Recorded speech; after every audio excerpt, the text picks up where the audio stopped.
The world has always been divided between multipolar world or unipolar or bipolar. If you look at the ancient times before the birth of Christ, the two dominant empires were the Persians and the Greek. And the Greek conquered a lot of territories of known world at the time.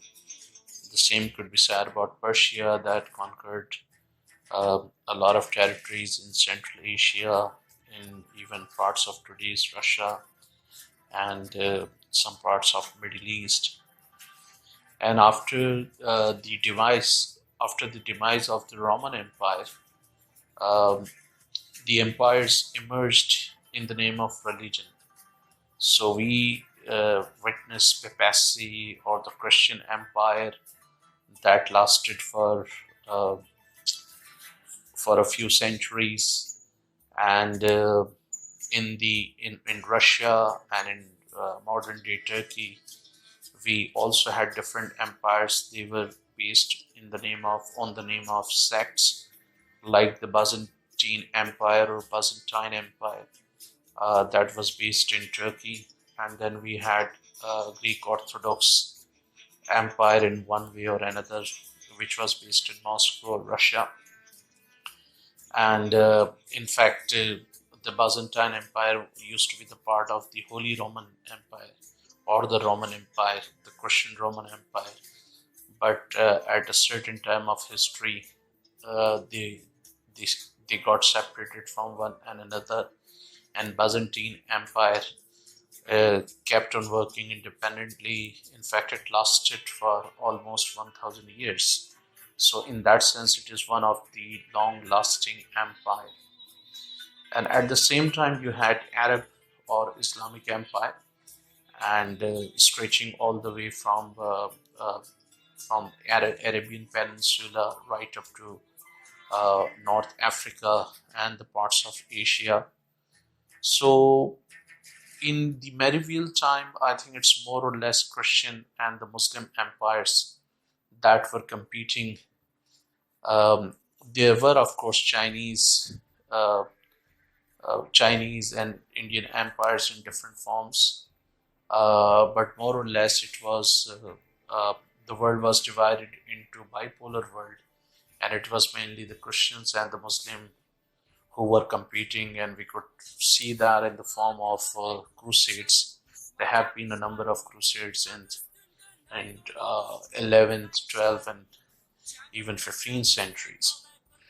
And then later on in the modern times, first we witnessed a crude form of bipolar system where in 1492 Spain and Portugal emerged as big power, but later on other powers also jumped into this international competition, and this is how again we witness a unipolar world.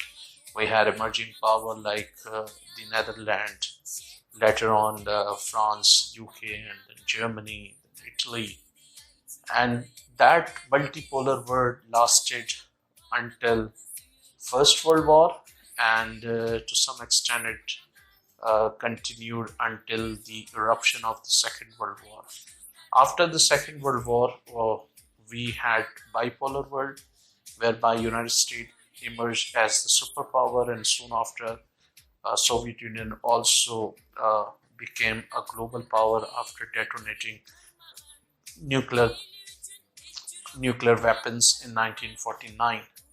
So these two powers continued ruling over the world for more than 40 years, and with the demise of Soviet Union, the world was unipolar for some years, and but in the present time, it could be said that present global order is that of multipolaristic in nature, because on the one hand, of course, you have the United States, but especially with the recent nuclear weapons test by Russia, it seems that Moscow is trying to assert its authority, and China with supersonic missile is also a global power. Now India is also trying to emerge as a global power.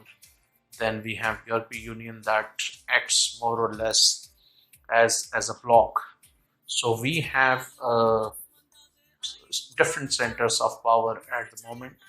So it could be said that today the global order that we have, it is multipolar in nature, because we could see, had the United States been the sole superpower, it would have been successful in Syria, but that's not the case. United States, in fact, created the condition that led to the civil war.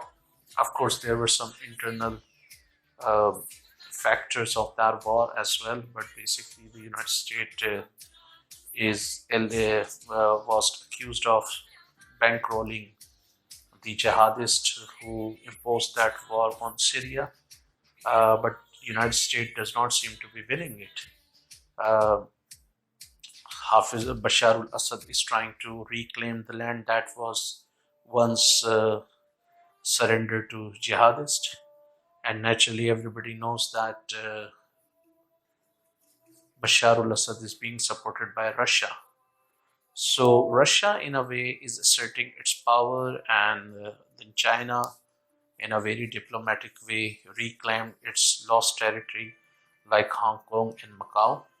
So at the moment, we have multiple centers of powers in the global world order, which means that the system in which we are living is a multipolar system.